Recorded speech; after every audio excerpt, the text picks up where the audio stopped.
Hello നമസ്കാരം, എല്ലാവർക്കും കവീസ് kitchen പാർട്ണറിൻ്റെ പുതിയ വീഡിയോയിലേക്ക് സ്വാഗതം. ഇന്ന് നമ്മൾ ഒരു സ്പെഷ്യൽ റെസിപ്പി ആയിട്ടാണ് വന്നിരിക്കുന്നത്.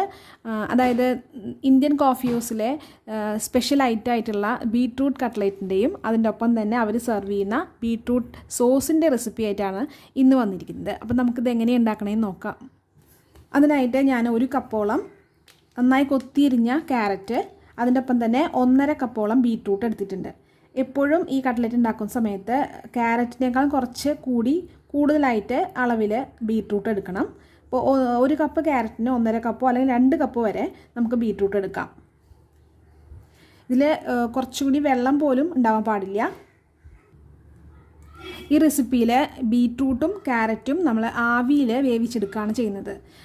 കുറച്ച് അധികം വെള്ളമൊന്നും ചേർക്കാതെ വേവിച്ചെടുക്കണം. അതാണ് ഈ കട്ട്ലറ്റിൻ്റെ പ്രത്യേകത. കട്ട്ലറ്റ് തയ്യാറാക്കുന്നതിനായിട്ട് ഞാനൊരു പാൻ വെച്ച് കൊടുത്തിട്ടുണ്ട്. പാൻ നന്നായി ചൂടാവുമ്പോൾ അതിലേക്ക് കുറച്ച് സൺഫ്ലവർ ഓയിൽ ഒഴിച്ചു കൊടുക്കാം. ഇതിലേക്ക് 1 ടേബിൾ സ്പൂണോളം സൺഫ്ലവർ ഓയിൽ ഒഴിച്ചു കൊടുത്തിട്ടുണ്ട്.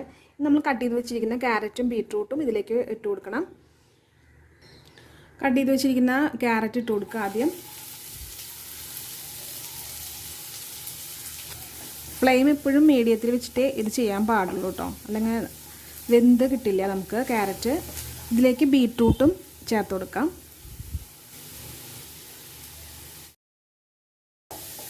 ഈ രീതിയിൽ തന്നെ നമ്മൾ പ്രിപ്പയർ ചെയ്താൽ മാത്രമേ അവിടുത്തെ കട്ട്ലറ്റിൻ്റെ അതേ ടേസ്റ്റ് നമുക്ക് കിട്ടുള്ളൂ. അതിനുശേഷം ഇതിലേക്ക് പച്ചമുളകും ഇഞ്ചിയും അരിഞ്ഞത്, അതായത് ഓരോ സ്പൂൺ വീതം ഇട്ട് കൊടുത്താൽ മതി. 1 സ്പൂൺ ഇഞ്ചി അരിഞ്ഞത്, കൊത്തി അരിഞ്ഞത്, അതുപോലെ തന്നെ 1 സ്പൂണോളം പച്ചമുളകും കൊത്തി അരിഞ്ഞത്.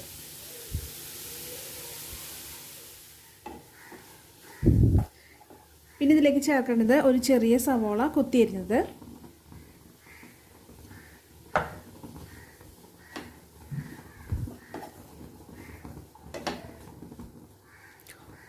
ഇനി ഇതിലേക്ക് പൊടികൾ ചേർത്ത് കൊടുക്കാം. 1 സ്പൂൺ മുളക് പൊടി, 1 സ്പൂണോളം മുളക് പൊടി ചേർത്ത് കൊടുക്കാം. അതുപോലെ തന്നെ 1/4 സ്പൂണോളം മഞ്ഞൾപ്പൊടി, പിന്നെ ആവശ്യത്തിന് ഉപ്പ് ചേർത്ത് കൊടുക്കാം. പച്ചക്കറി വേവാൻ ആവശ്യമുള്ള ഉപ്പ്. ഈ പച്ചക്കറിക്ക് ആവശ്യമായിട്ടുള്ള ഉപ്പും കൂടി ചേർത്ത് കൊടുക്കാം. നന്നായി മിക്സ് ചെയ്യുക. ഇത് വെള്ളം ഒന്നും ഇതിൽ ചേർക്കേണ്ട ആവശ്യമില്ല. എല്ലാം മിക്സ് ചെയ്ത ശേഷം നമുക്കിത് അടച്ച് വെച്ച് ആവിയിൽ വേവിച്ചെടുക്കാം.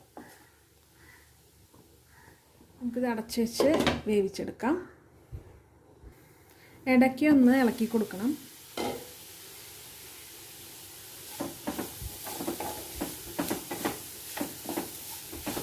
കുറഞ്ഞ തീയിൽ വെച്ചിട്ട് വേണം ഇത് വേവിച്ചെടുക്കാൻ.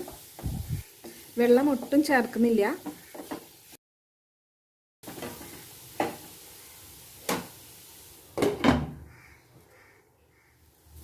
നമ്മുടെ മിക്സ് ഏകദേശം വെന്ത് വന്നിട്ടുണ്ട്.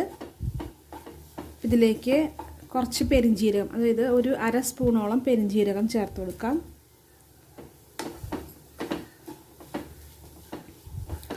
പിന്നെ ഇതിലേക്ക് ചേർക്കാവുന്നത് ആവറേജ് വലിപ്പമുള്ള 3 പൊട്ടാറ്റോ നന്നായി ഉപ്പിട്ട് വേവിച്ചിട്ട് ഉടച്ചെടുത്തത് ഇതിൽ ചേർക്കാൻ പോവാണ്. ചേർത്ത് കൊടുക്കാം.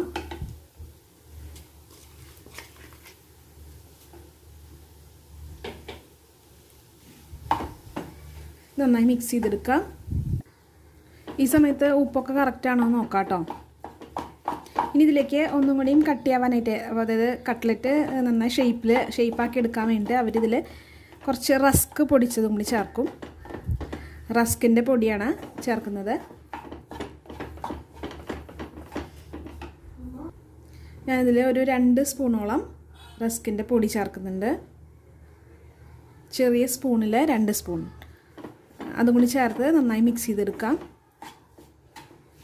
പിന്നെ ഈ കട്ട്ലറ്റ് ഉണ്ടാക്കുമ്പോൾ എഗ്ഗ് ഉപയോഗിക്കുന്നില്ല എന്നാണ് പ്രത്യേകത. ഈ റസ്ക് പൊടിച്ച ആ പൊടിയിൽ തന്നെയാണ് ഈ കട്ട്ലറ്റ് ഉണ്ടാക്കിയെടുക്കുന്നത്.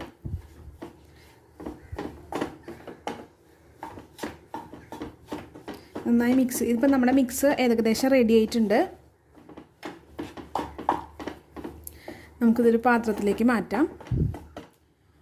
അപ്പോൾ നമ്മുടെ കട്ട്ലറ്റിൻ്റെ മിക്സ് റെഡി ആയിട്ടുണ്ട്. ഇതിൻ്റെ കൂടെ കട്ട്ലറ്റ് ഉണ്ടാക്കാൻ ആവശ്യമായിട്ടുള്ള റൊട്ടിപ്പൊടി, അതായത് റസ്ക് പൊടിച്ചതാണ് ഇത് കേട്ടോ. റസ്ക് പൊടിച്ചത് റെഡി ആയിട്ടുണ്ട്. അപ്പോൾ നമുക്കിതെങ്ങനെ, ഇതിൽ എഗ്ഗ് വേണ്ട, എഗ്ഗ് ഒന്നും ചേർക്കാണ്ടാണ് കട്ട്ലറ്റ് ഉണ്ടാക്കിയെടുക്കുന്നത്. അപ്പോൾ നമുക്കിത് എങ്ങനെ ഉണ്ടാക്കുന്നതെന്ന് നോക്കാം. ആവശ്യമുള്ളത് എടുത്തിട്ട് സാധാരണ നമ്മൾ കട്ട്ലറ്റിന് ഉണ്ടാക്കുന്ന പോലെ തന്നെ ഒന്ന് പരത്തി കൊടുക്കാം.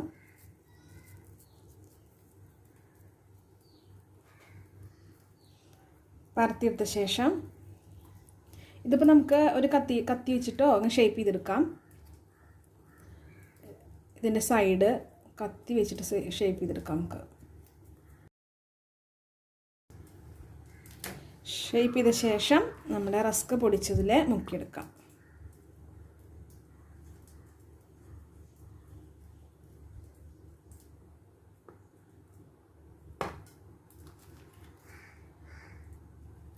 ഇതുപോലെ തന്നെ എല്ലാതും ഉണ്ടാക്കിയെടുക്കാം. കട്ട്ലറ്റ് ഉണ്ടാക്കാനായിട്ട് ഞാനൊരു പാൻ വെച്ചിട്ടുണ്ട്. അതിലേക്ക് കുറച്ച് സൺഫ്ലവർ ഓയിൽ കുറച്ച് ഒഴിച്ചു കൊടുക്കാം. അപ്പോൾ 3 ടേബിൾ സ്പൂണോളം സൺഫ്ലവർ ഓയിലാണ് ഒഴിച്ചു കൊടുത്തിരിക്കുന്നത്. ഓയിൽ നന്നായി ചൂടാവും വരുമ്പോൾ നമ്മൾ ഉണ്ടാക്കി വെച്ചിരിക്കുന്ന കട്ട്ലറ്റ് ഇതിലേക്ക് വെച്ച് കൊടുക്കാം. അപ്പോൾ ഓയിൽ ചൂടായി വന്നിട്ടുണ്ട്. ഇതിലേക്ക് ഓരോ കട്ട്ലറ്റ് വീതം വെച്ച് കൊടുക്കാം.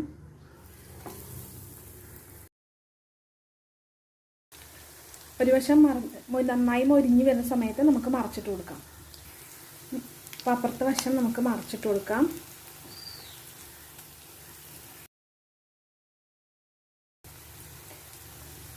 ഈ കട്ട്ലറ്റ് ഉണ്ടാക്കാനായിട്ട് അധികം ഓയിലിൻ്റെ ആവശ്യമില്ല എന്നതാണ് ഇതിൻ്റെ ഗുണം.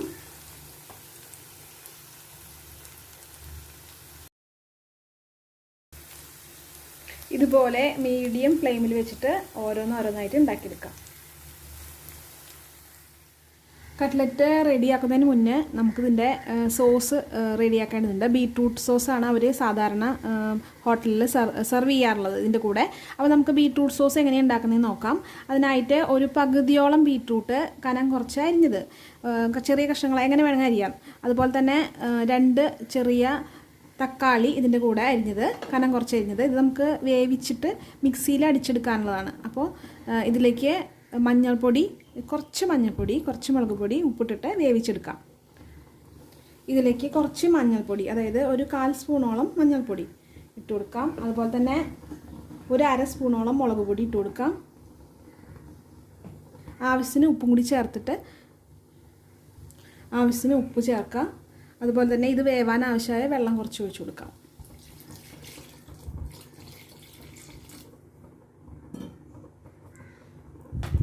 നന്നായി അടച്ച് വെച്ച് വേവിക്കുക. ഒരു 10 മിനിറ്റ് വേവിച്ചാൽ മതി. ബീട്രൂട്ടൊക്കെ നന്നായി വേവണം. ഈ പച്ചക്കറിയുടെ കൂടെ നമുക്ക് കുറച്ച് വേണമെങ്കിൽ മത്തങ്ങയും കൂടിയും ഇട്ട് കൊടുക്കാം കേട്ടോ. ചില സമയം അവർ മത്തങ്ങയും കൂടി ചേർക്കാറുണ്ട് ചിലപ്പോൾ. ഇത് അടച്ച് വെച്ചിട്ട് ഒരു 10 മിനിറ്റ് വേവിച്ചെടുക്കാം. അപ്പോൾ നമ്മുടെ സോസിൻ്റെ ആവശ്യമുള്ള പച്ചക്കറികളൊക്കെ വെന്ത് വന്നിട്ടുണ്ട്. അപ്പം നമുക്കിത് മിക്സിയുടെ ജാറിലിട്ട് ഒന്ന് അടിച്ചെടുക്കാം. ഈ വെള്ളത്തോടു കൂടി തന്നെ ചൂടാറുന്ന സമയത്ത് അരച്ചെടുക്കാം. അതിൻ്റെ കൂടെ നമ്മൾ അരയ്ക്കുന്ന സമയത്ത് പഞ്ചസാരയും കൂടിയും ആഡ് ചെയ്യണം. എന്നിട്ട് വേണം സോസ് അരച്ചെടുക്കാനായിട്ട്. ചൂടാറിയ ശേഷം അരച്ചെടുക്കാം. അപ്പം നമ്മുടെ കട്ട്ലറ്റ് റെഡി ആകുമ്പോഴേക്കും നമുക്കിതിൻ്റെ സോസ് തയ്യാറാക്കിയെടുക്കാം. അപ്പം നമ്മൾ വേവിച്ച് വെച്ച വെജിറ്റബിൾസ് മിക്സിയുടെ ജാറിലിട്ട് കൊടുത്തിട്ടുണ്ട്.